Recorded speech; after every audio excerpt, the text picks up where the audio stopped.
So what I'd like to do now is kind of take you through the meat of the presentation, which is getting to know me a little bit better, and then, of course, talking about the syllabus. Let's get started. I just wanted to let you guys know a little bit about me first. Let's start out that way. You guys will have an opportunity, by the way, as well, to share who you are and where you're from through a discussion post, given this is an online course.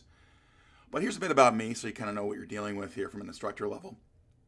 A couple of things. I got my BA, my undergrad degree in Madison a long time ago. And even a long time ago, I got my Master's of Science here at UW-Whitewater, so I'm an actual graduate from this college, so I'm very proud to be here and very proud to be teaching this class with you guys.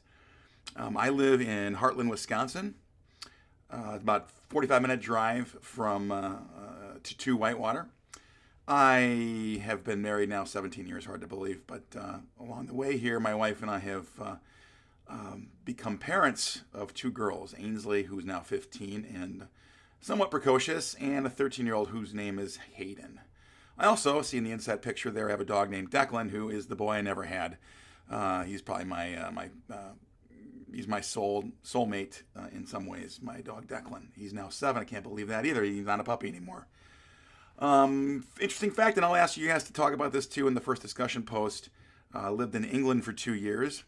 And I'll also ask you guys to share your favorite movie. My favorite movie is Fargo. If you haven't seen that movie and you're looking for good drama and conflict, frankly, that results in some very interesting situations, watch Fargo. By the way, we'll be watching movie clips, and actually in this little clip here, we will be breaking down a movie to kind of use that as an example. But throughout the course of the semester here, I will be using movies periodically to help illustrate points that we'll discuss from the book and other lectures. Okay, so that's the fun stuff. Here's more of the professional side of things. I'll quickly go through this for you here. I do have a communication background. As I mentioned, I graduated from Whitewater here back in '01. So focused on corporate public communication, which led to a job, my first real job in human resources. So I started out with just being a recruiter, but ultimately ended up becoming a trainer. So I did a lot of training and hiring. So I ultimately became the employee relations manager for a company, and along the way was responsible for training. And one of those things that I trained for a period of time was regarding conflict in the workplace. So do have some experience with that, so I'm excited to bring that knowledge to you guys here in this course. I do have a business background as well, so after a period of time, I went into marketing and advertising and had progressive roles there. So I'm actually an advertising teacher here by trade, so I work in the advertising department. I do have other classes I teach as well, but the bane of my existence primarily is advertising. So one of the things I teach is I teach ad and PR account management, which is customer facing, where you'd work in an agency and you're the person who takes point between the agency and the client. So lots of interactions with people, which can breed conflict. So I love that I teach that class, and this class actually helps inform some of my students in advertising as well. Teaching I came to a little later in life, and the last 5 years I've been teaching. Started out teaching WCTC part-time to see if I liked it, and I really liked it a lot. And then, of course, about 3 years ago now, I came here to Whitewater for a full-time position in the advertising department. Toward that end, some of the classes I teach speech communication, so that 101 class that speech 110 we all have to take. I teach electronic media copywriting, so that's a copywriting course. I also teach media planning and buying. Like I mentioned, ad and PR account management, foundations of advertising, ad campaigns, event planning for the communication professional, and lastly but not leastly, of course, this class, communication conflict resolution.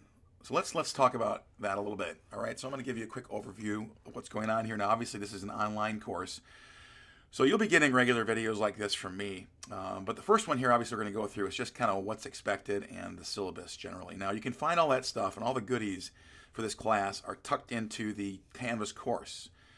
And so I'm new to Canvas, like I'm sure most of you guys are as well, so we're going to fight through this together. Actually, the more I've worked with Canvas, the more pleased I become. I think just a lot of great tools and bells and whistles in Canvas that maybe D2L, if you had a chance to work with D2L as well, were not available. So, okay, so COM 328, 528. So 528, obviously, there's, I believe, 4 graduate students in class here as well. Graduate students, you'll get separate communications from me regarding some of the stuff we're expecting here. along the way. So that'll be kind of your penance for being a grad student. We'll have you guys do a few extra things here and there. It might be an extra discussion post, might be a little extra thing here and there. Nothing too strenuous, but nonetheless, I've got to challenge you guys a little bit. Either way, here is the text, right? Conflict and Communication by Freddie Jant. That's the book. It should be in the bookstore. And it's a great book, actually, and we'll be diving into that here and there. We're not going to read the whole thing, but you'll notice that there's a lot of other articles as well. So this class is 7 modules, and it takes you through this, and some of those modules will include some of the chapters in this book, and along the way we'll also have a lot of different articles and stuff to kind of support what we're talking about. A couple other things required that I'd like you to have, obviously having some kind of a working knowledge of Canvas, and by now hopefully you guys have had a chance to kind of at least play around with it a little bit. Like I said, if you have any questions, obviously there's plenty of resources here on campus, and I can certainly help you with as much as I possibly can.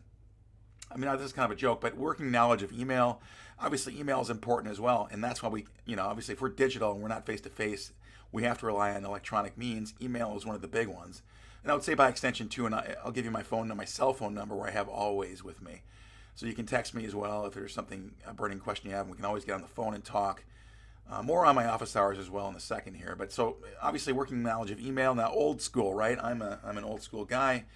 I would say, you got to get comfortable with email. A lot of us teachers still like email, and that's kind of how we communicate. So last but not least, of course, it's an online course. So you have to have a computer with internet access, and most of us have that. All right, so let's go into the course a bit here. I'm going to kind of break this down for you. Here are the learning objectives. And by the way, everything we're talking about here is in the syllabus, which I've crafted so that it works well with Canvas and the online environment. So first thing we're going to do here, we're going to learn about how to demonstrate knowledge of communication conflict theories and techniques. Now, communication conflict theories, we don't spend a lot of time on that. Conflict as a discipline, a study, is relatively new, depending on how you look at it, but relatively new and doesn't have a long storied history. So prior to that, we just kind of went through conflict without a lot of thought going into it. So we're not going to spend a ton of time on that. Chapter 1 and a couple other chapters kind of touch on that. I'm more interested in the techniques, and what I want you guys to take away from this class is just practical knowledge that you can apply to your daily life. So that's why I love this class, or one of the many reasons I love this class. It's also you should be able to design problem-solving strategies. So we're going to present challenges, and you guys are going to discuss this in groups about how to solve problems through life. And we're going to have you guys share a lot of stuff like that too, about your own personal situations, and we're going to use some of the stuff we learn in class to apply those to your situation. Third point, possess and demonstrate knowledge of several different negotiation and conflict resolution techniques. Of course, we'll talk about that, and we'll go through that. We have 7 modules, and along the way here, we'll have you kind of learn about negotiation and conflict resolution techniques. And last but not leastly, of course, communication conflict resolutions that are satisfactory to all involved. So we're looking for win-win solutions here as much as possible. That's not the only way to arrive at a solution, but it's probably the best way, the win-win. If I were to show you one slide, this would be it right here. Left-hand column there, you see the modules. Now, the course is laid out in such a way that you would start with Module 1 and go down the line. So I've pretty much spent a very large amount of time trying to make sure this made logical sense for you guys. So, and each week I'm going to kind of tee you up a little bit for this, but here are the modules. First one is, of course, Course Introduction. That will take you through 2 weeks. And then Module 2 is all about conflict styles, where you'll learn about your own personal conflict style. You'll take a personalized test to uncover your conflict style. And then immediate Module 3 is about power, and the power with and power over. We'll talk about that and just the many dynamics in power. And obviously, if you get into work situations, we're going to talk about power at work and power with gender. It's a lot of fun stuff about power, and you guys will hopefully learn a lot about that. Module 4, deconstructing conflicts. So we'll learn about that. We'll put on the black hat, which is essentially looking at conflict from a very discerning point of view. Now, a lot of times we'll let emotions get in, which is Module 5. We'll let emotions get in and cloud our judgment about conflict. So I'm going to teach you guys how to kind of step back from the emotions and just think about things logically. And that whole chapter, that whole module is on deconstructing conflicts. Module 5, emotions, right? That's a big one. We'll talk about that and how emotions can kind of have a large effect on how we handle conflict. Module 6 is negotiation, and that's a great one too. That's very practical. Like, how do you get the best price for a car? how do you negotiate the best pay when you get out of college here and you start looking for gainful employment. You know, there's some tips and tricks that we can learn there through the negotiation piece that will not only avoid conflict, but also help you get the best of what you should have. And finally, last but not least, when all else fails, apologies and forgiveness. So that'll be how we'll wrap up this course. So along the way, that's the 7 modules, and like I said, it's laid out linearly, so you should have no problem following along with the material. I've also set it up so that when you get done with a course, the next one will the next one will open up to you like a flower. So you'll have to finish and complete the modules. I want you to stay focused on each module. I don't want you to work ahead. I'd like you to just kind of make sure you get the coursework done before moving on. So I purposefully will not allow you to see the module following until you've finished and completed everything in modules. Right-hand column there, just by the numbers, of course, there are 3 total exams. The first 2 are worth 50 points, and they kind of, you'll see in the syllabus where they are. There's also a final exam as well. That's 100 points. There are 5 thought pieces. So there's 5 throughout the semester. You're going to be asked to write thought pieces on various things, various topics we've talked about. And that's generally 2 pages, double-spaced, 12 points of pica, roughly 500 to 600 words, more on that. But generally speaking, you can't just write a short blurb and get a good grade on that. Those are worth 40 points apiece. Exams, like I said, are 50, 50, and 100. There are also 7 discussion posts. Obviously, that's a big deal here. And so I'm looking for you guys to really embrace that part of it. Now, if you're new to the online environment, you're going to have to familiarize yourself with the discussion posts. And again, I believe Canvas makes posting very easy. So let me know if you have any trouble with that. But we got one coming up here, so we'll talk about that in a minute. But there are 7 of those throughout the semester. And last but not least, we have 11, count them, 11 reading quizzes. These reading quizzes obviously are meant to dovetail on the articles and chapters we read in the book. So those are essentially open book. You have 30 minutes to complete these. They vary in points from 10 all the way up to 25. So you'll have ample time to do this, and it's, like I said, open book. I do recommend you read the chapter so that at least when you take the quiz, you're familiar with where to look, and you may even know the answer already. But these are open book, and this, in a way, sort of forces you to kind of embrace the material. So more on that in a minute, but let's move on here. So here is how the course breaks out. Now, I've actually tried to make sure the Canvas course mirrors the setup here, but these are the point values. You can kind of look at this at your leisure, but each of these point values is accurate, and it totals up to 1,000 points, which makes it really easy to calculate your score as you go forward here, right? Obviously, if you've got 879 points, you're sitting at a B+, right? And 899 is just on the cusp of an A-. So you'll always have a good feel for where you're sitting with your grade. But this is how it lays out here, and obviously in the back page here, you can use that as a way of kind of keeping score. All right, so grading standards. This is pretty standard, obviously, but what I'm looking for here, just to share with you guys here in this case, is what does an A and a B and a C mean? So obviously an A is outstanding achievement. A B achieves significantly above the basic course requirements, so B is a really good score. C achieves and meets the basic course requirements. Of course, D is worthy of some credit, but of course maybe you've missed a few assignments, or you just didn't always engage in discussion posts, or whatever it happens to be. Maybe you're not achieving as well as you could be. And of course, failure.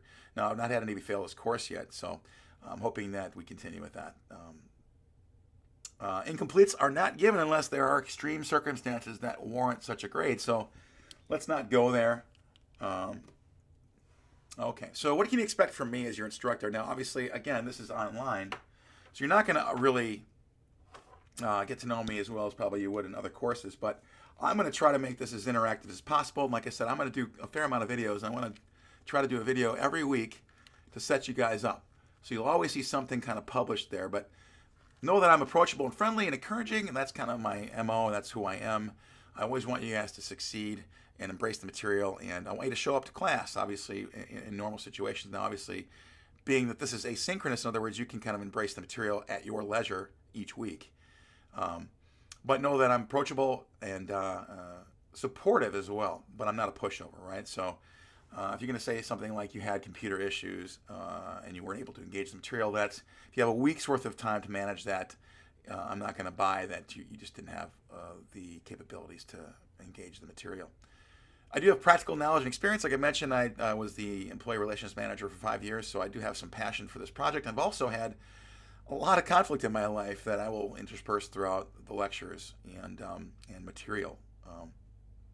I have a passion for helping others too. I love working with college students, and I love, sharing stories and helping you guys kind of make sense of things and the material. And actually, my whole focus is getting you guys set up so when you graduate, you're out there and you're productive adults. Creative encourage creativity and others. Obviously, I'm an advertising guy, and I spent 20 plus years, like I mentioned, in advertising and marketing endeavors. So I do like the creative side of it, and that certainly is. We'll talk about how conflict kind of fosters creativity as well in this course. And finally, like I said, I always strive for win-win situations. Now, compromise is not really a win-win situation in every case, right? There's a way to find the best solution for all parties, but it takes some work. So we're going to talk about that as well. What I would like to see from you, and this is kind of, I put a gold star next to this one, be an active participant in discussions, right? So really, really engage that. I put a pretty hefty point total for each discussion. There's 7 of those, like I mentioned. They're worth 25 points, so you're going to be asked by and large to really come up with some thoughtful posts there. And of course, even beyond that, I'd like you to kind of engage with other folks' posts as well. So you're required for that 25 points a post of roughly 300 words, 250 words around there. You'll see the notes in each discussion post. And then also, I'd like you to kind of engage others with up to 100-word plus posts, so we have some dialogue going back and forth here. Obviously, when you teach this class face-to-face, we have a lot of that stuff, so we're trying to, as best we can, engage that. Be thoughtful and respectful of others. Obviously, there's a whole section on etiquette in the class I'd like you to read first before you do anything else. So read that and get a feel for what we want here. We want people to have good conversations, but also be thoughtful and respectful of others. I would say this, number 3, don't be afraid to take some risks with your sharing. What does that mean? It means, okay, obviously, we've all had conflict in our lives, and I've got a ton of stories I can't wait to share with you guys. I'm sure you guys have a lot already to share in your young lives. So that's great. We'd love to do that. And just really, don't be afraid to share stuff. Now, obviously, we don't want you to share names, full names, and say that jerk, John Johnson, or whoever it happens to be. But we don't want that. We just want the story, right? If you're willing to share that stuff, that'll really create some great conversations and good discussions. Of course, read the materials. I mean, I know that's kind of funny to say that. It goes without saying to say you should read the materials, but lots of students kind of take a pass on that. I would say you'll do really well in this class if you go actually read the materials that I provided for you. Get assignments in on time. That's another big one too. Now, you'll notice there's 2 dates each week. Thursdays at 11:59 p.m. So in other words, right before midnight is when most discussion posts are due. And everything else I've made due on Sunday at 11:59 p.m. And that's, of course, to accommodate your busy schedules. But honestly, don't miss those dates. I've made that very lenient for you guys on purpose. So there should be no reason why, hopefully, you guys don't get anything in on time. Last thing, obviously communicate. I've made myself available in numerous ways with office hour and also, of course, digitally, my cell phone via text, or you can call me if you want to and leave a message that I don't answer. But either way, communicate with me if something's going on. If you have any problems or whatever, I'm here for you. And lastly, but not least, have fun with this. This is a fun course, actually. There's some, we do some work, we roll our sleeves up and do some things here, but I think if we do this right, we can have a lot of fun in this class and learn a lot along the way. Okay, so here again, just quickly, it's discussion post is about you, and then of course I'd like you to kind of weigh in on the article, which will again lead up to our reading quiz, which is going to happen on Sunday, by Sunday. So I mentioned I use a lot of movies, and I like referring to movies. I'm a movie buff, and I love the idea that obviously great movies have to have conflict. So there's all kinds of opportunities for us to kind of use things, and there's no worry of copyright infringement stuff I checked, so don't worry about that. I'm able to use things. In this case here, I want to show you a little clip on The Fighter, which is a movie starring Mark Wahlberg and others. It's about a boxer. It's a true story. This case here, it's interesting because this is his family, and it's obviously going to show you some conflict here. So let's take a look at this.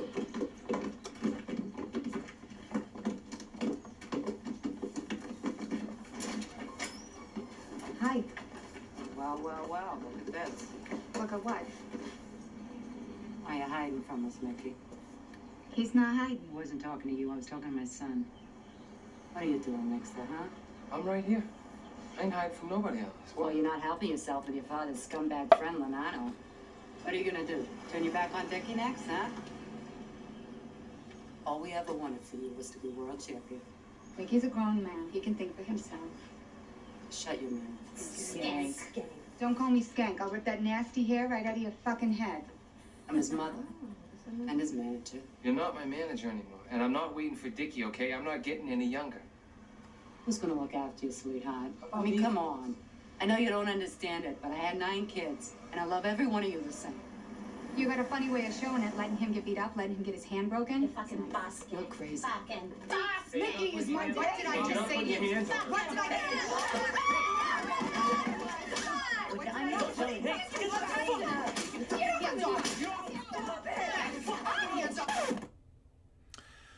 Okay, so I stopped it there. Obviously, this is quite the ordeal here. So maybe you guys have seen something similar in your lives. It's surprising to me how many stories I hear like this all the time. So let's talk about this a little bit. Let's break it down. So obviously emotions are a part to play here, and we have that a module on emotions. Also, we're going to talk a lot about family dynamics. So obviously you see this is a large posse obviously coming to engage here in a way that might not be the best. So we're going to talk about how family dynamics kind of drive conflict and kind of things you've learned growing up with your family. And some of you guys may have had some tough times. Maybe some of you guys have had great times. Either way, we're going to kind of break that down from a family standpoint. The 2 things I want to share with you guys, 2 main ideas about conflict the book talks about here. Number 1, conflict is inevitable. It's going to happen no matter what we do, right? So just embrace that part of it, right? But we can always navigate conflict better by being mindful about kind of the mechanisms behind it. Now, in this case, obviously, again, emotions are playing a big part in this little clip here. And, of course, family as well. The second point is conflict is experienced and managed through communication. So that's what I love about this course. It's a communication course, and really, honestly, the things that you say and do are really very powerful.